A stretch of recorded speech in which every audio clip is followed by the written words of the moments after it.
तुलसी के पास दिया जलाने से क्या फल मिलता है। एक बार माता लक्ष्मी भगवान विष्णु से पूछती है, हे स्वामी, तुलसी के पास दीपक जलाने का क्या महत्व है और रोज शाम को तुलसी के पास दीपक क्यों जलाया जाता है, इससे मनुष्य को कौन सा फल प्राप्त होता है। तुलसी के पास दीपक जलाने की विधि क्या है तथा दीपक जलाते समय कौन से मंत्र का उच्चारण करना चाहिए, कृपया आप मुझे विस्तार से बताइए। तब भगवान विष्णु कहते हैं, हे देवी, आज आपने समस्त मानव जाति के कल्याण के लिए बहुत ही महत्वपूर्ण प्रश्न किया है। आपके इस प्रश्न का उत्तर देने से पूर्व मैं आपको एक प्राचीन कथा सुनाता हूँ, जिससे आपको सभी प्रश्नों के उत्तर मिल जाएंगे। इसलिए आप इस कथा को ध्यान पूर्वक सुनिए। इस कथा को ध्यान से पूरा सुनने मात्र से ही मनुष्य को 100 वर्षों तक तुलसी के पास दीपक जलाने का पुण्य प्राप्त होता है। फिर माता लक्ष्मी कहती हैं, हे स्वामी, मैं इस कथा को सुनने के लिए उत्सुक हूँ, कृपया आप इस कथा को सुनाना प्रारंभ कीजिए। तब भगवान विष्णु माता लक्ष्मी को वो कथा सुनाने लगते हैं। हे देवी, पूर्व काल की बात है। दक्षिण दिशा में तुंगभद्रा नाम की एक बहुत बड़ी नदी है। इस नदी के किनारे पर हरिहरपुर नाम का एक अत्यंत सुंदर नगर बसा हुआ था। उसी नगर में काशी नाम के एक ब्राह्मण निवास करते थे। वे अत्यंत गुणवान, चरित्रवान, धर्म कार्य करने वाले तथा वेदों के मार्ग पर चलने वाले थे। उन्होंने समस्त शास्त्र का अध्ययन किया हुआ था। उस ब्राह्मण की एक पत्नी थी, जिसे लोग दुराचार कहकर पुकारते थे, क्योंकि उसके कर्म ही उसके नाम के अनुसार थे। वो सदैव ही अपने पति को अपमानित करती थी। वह अपने पति के लिए कुवाच्य कहती थी, पति को भयंकर दुख देती थी, पति के लिए कभी भोजन नहीं बनाती थी।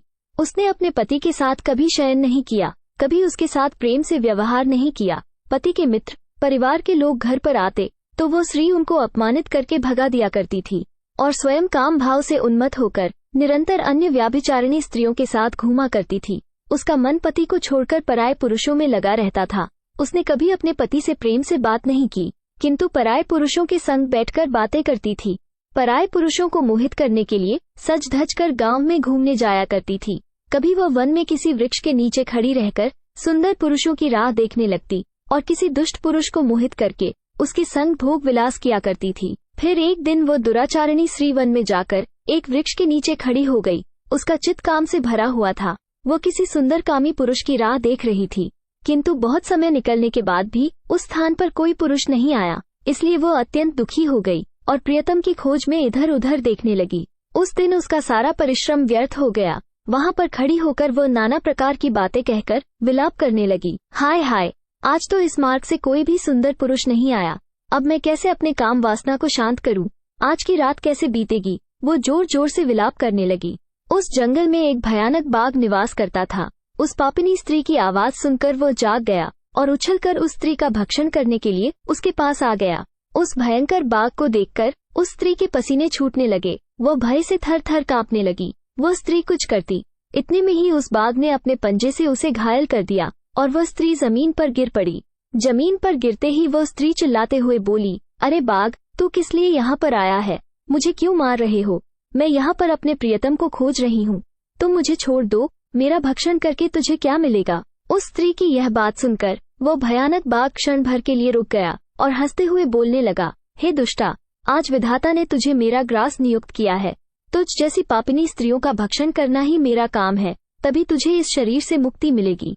वो स्त्री कहने लगी, हे बाघ, तुम कौन हो? मुझे सच सच बताओ, तुम्हें किस कारण से बाघ की योनि में जन्म लेना पड़ा और तुम मुझ जैसी स्त्रियों का भक्षण क्यों करते हो?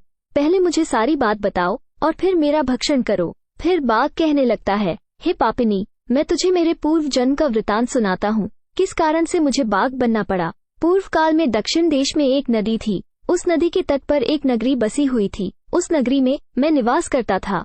मैं एक ब्राह्मण का पुत्र था और नदी किनारे बैठकर यज्ञ आदि कार्य किया करता था। मैंने उस जन्म में अनेक पापियों के लिए यज्ञ किया, उन पापियों के घर का भोजन किया। मैंने धन के लोभ से अनेक पापियों के लिए कार्य किया। जिन वस्तुओं का दान ब्राह्मण को नहीं लेना चाहिए, उन वस्तुओं का दान भी मैंने ग्रहण किया और दूसरों से धन लेता था, लेकिन कभी वापस नहीं करता था। इस प्रकार से पाप करते हुए मुझे बहुत साल बीत गए और मैं बूढ़ा हो गया। मेरे बाल सफेद हो गए, आंखें सूज गई, मुंह के सारे दांत गिर गए, लेकिन फिर भी मेरी दान लेने की आदत नहीं छूटी और मैं पाप करता गया। फिर एक दिन मैं धन के लोभ से नदी किनारे गया और अन्य धूर्त ब्राह्मणों के साथ मिलकर हमने लोगों को ठगा। झूठ मंत्र वचन बोलकर हमने बिना विधि विधान किए ही देवी देवताओं का पूजन किया और बहुत सारा धन दान में ले लिया। फिर उसी स्थान पर एक बीमार कुत्ते ने मेरे पैर में काट लिया और मैं मूर्छित होकर गिर पड़ा। उसी क्षण मेरे प्राण चले गए। फिर यम के दूत उस स्थान पर प्रकट हुए और मुझे पकड़कर यमपुरी ले गए। वहां पर यमराज ने चित्रगुप्त से मेरे कर्मों का लेखा जोखा निकालने के लिए कहा। फिर चित्रगुप्त कहने लगे, हे धर्मराज, इस ब्राह्मण ने घोर पाप किए हैं। इसने दूसरों से झूठ कहकर धन लूटा है, विधि विधान से पूजा ना करके झूठ मंत्र बोलकर भगवान का अपमान किया है, इसलिए ये पापी ब्राह्मण केवल नरक जाने के ही योग्य है। फिर यमराज ने अपने दूतों को आदेश देकर मुझे नरक की अग्नि में डाल दिया। अनेक वर्षों तक नरक की सजा भोगने के बाद मुझे बाघ का शरीर प्राप्त हुआ और मैं इस दुर्गम वन में निवास करने लगा। मैं अपने पूर्व जन्म के पापों को याद करके कभी महात्मा, साधु पुरुष, सती स्त्रियों का भक्षण नहीं करता हूँ। मैं केवल पापी, दुराचारी तथा कुलटा स्त्रियों का ही भक्षण करता हूँ, ताकि मुझे पाप से मुक्ति मिल जाए। इस प्रकार से उस बाघ ने अपने पूर्व जन्म का वृतांत सुना दिया और उस स्त्री से कहने लगा, हे पापिनी, तेरे आचरण से तू कुलटा दिखाई पड़ती है।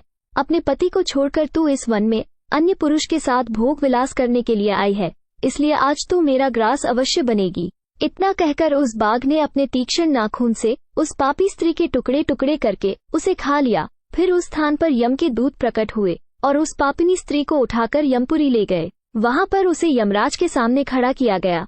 फिर चित्रगुप्त ने उस स्त्री का लेखा जोखा निकालते हुए यमराज से कहने लगे, हे धर्मराज, ये स्त्री तो अत्यंत पापिनी है। इसने घोर पाप किए हैं। इसने व्यभिचार किया है।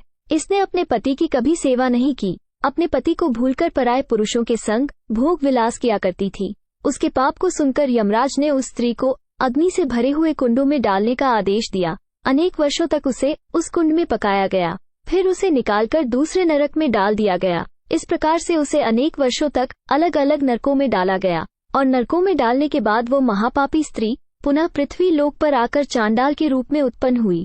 चांडाल के घर में जन्म लेकर वह फिर से अनेक पाप करने लगी, व्याभिचार करने लगी, अनेक पापी पुरुषों के संग विहार करने लगी। कुछ समय बाद पूर्व जन्म के पापों के कारण उसे कोढ़ का रोग हो गया और वह भयानक पीड़ा सहन करने लगी। उसका अंग अंग जलने लगा, उसके नेत्रों में पीड़ा होने लगी। इस दुख को सहन करती हुई वो दिन बीताने लगी। फिर एक दिन वह तीर्थ में स्नान करने के उद्देश्य से अनंतपुरा में चली गई। वहां पर वह एक आश्रम के बाहर निवास करने लगी। वहां उस आश्रम में एक तुलसी का पौधा था।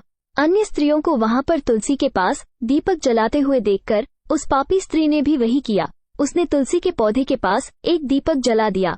फिर उसी रात हृदयघात से उसकी मृत्यु हो गई और यमराज के दूत उसे ले जाने के लिए वहां पर प्रकट हुए। जैसे ही यम के दूत उस पापी स्त्री को पाश में बांधकर ले जाने लगे, तभी भगवान विष्णु के 2 पार्षद उस स्थान पर प्रकट हुए और उन्होंने उन दोनों को रोक लिया और कहने लगे, हे दूतों, इस स्त्री को तुम छोड़ दो। ये स्त्री नरक जाने के योग्य नहीं है।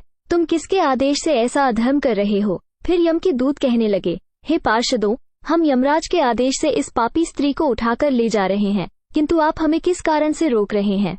ये स्त्री अत्यंत पापी है, इसे नरक में ले जाने की आज्ञा मिली है। फिर पार्षद कहने लगे, हे दूतों, ये स्त्री तो विष्णु भक्त है, यह नरक जाने योग्य नहीं है। इसने शाम को तुलसी के पास दीपक जलाया है, इसी कारण से इसके समस्त पाप नष्ट हो गए हैं, इसलिए अब यह नरक जाने के योग्य नहीं है। ये स्वर्ग जाने की अधिकारी बन चुकी है। पार्षदों की बात सुनकर यमदूतों ने उस स्त्री को उस स्थान पर छोड़ दिया और यमलोक लौट गए। वहां जाकर उन्होंने यमराज को सारा वृतांत सुना दिया। फिर भगवान विष्णु के पार्षद उस स्त्री को दिव्य विमान में बिठाकर स्वर्ग लोक ले गए। भगवान विष्णु कहते हैं, हे देवी, इस प्रकार से तुलसी के पास केवल दीपक जलाने मात्र से ही मनुष्य के सभी पाप नष्ट हो जाते हैं। जो स्त्री नित्य शाम को तुलसी के पास दीपक जलाती है, वो सौभाग्यशाली बनती है। उसके पूर्व जन्मों के सभी पाप नष्ट हो जाते हैं। उसे सुख समृद्धि की प्राप्ति होती है। रोज तुलसी के पास दीपक जलाते समय इस मंत्र का उच्चारण करना चाहिए। ओम तुलसी देव्यै च विद्महे विष्णु प्रियाय च धीमहि तन्नो वृंदा प्रचोदयात्, जिसका अर्थ होता है, विष्णु प्रिय तुलसी, मैं आपको नमन करती हूँ, आप मुझे उच्च बुद्धि दो। हे वृंदा, आप मेरे मन को रोशन करो। भगवान विष्णु कहते हैं, हे देवी, हजारों अमृत के घड़ों से नहलाने पर भी श्री हरि विष्णु को उतनी तृप्ति नहीं होती जितनी वे मनुष्यों के द्वारा तुलसी का एक पत्ता चढ़ाने से प्राप्त करते हैं। 10,000 गौ दान से मानव जो फल प्राप्त करता है, वही फल तुलसी पत्र के दान से पा लेता है। जो मृत्यु के समय अपने मुख में तुलसी पत्र का जल पा जाता है, वो संपूर्ण पापों से मुक्त होकर भगवान श्री हरि विष्णु के धाम जाता है। हिंदू धर्म में तुलसी के पौधे का महत्व सबसे अधिक है। इसकी सबसे पहले पूजा भगवान विष्णु ने की थी। भगवान विष्णु कहते हैं, जिस प्रकार से देवी लक्ष्मी से वैकुंठ को ऐश्वर्य प्राप्त है, उसी प्रकार से बैकुंठ में तुलसी के कारण ही पवित्रता प्राप्त है। पृथ्वी लोक पर जिस स्थान पर भी तुलसी का पौधा होगा, उस स्थान पर कभी बुराई का वास नहीं होगा। ऐसा स्थान सबसे अधिक पवित्र होगा। इसी कारण से हमें हमारे घर में तुलसी का पौधा अवश्य लगाना चाहिए। इस प्रकार से भगवान विष्णु ने तुलसी के पास दिया जलाने का महत्व बताया। वीडियो अच्छी लगी हो तो लाइक, शेयर और ऐसे ही वीडियो को देखने के लिए हमारे चैनल को सब्सक्राइब जरूर करें। धन्यवाद।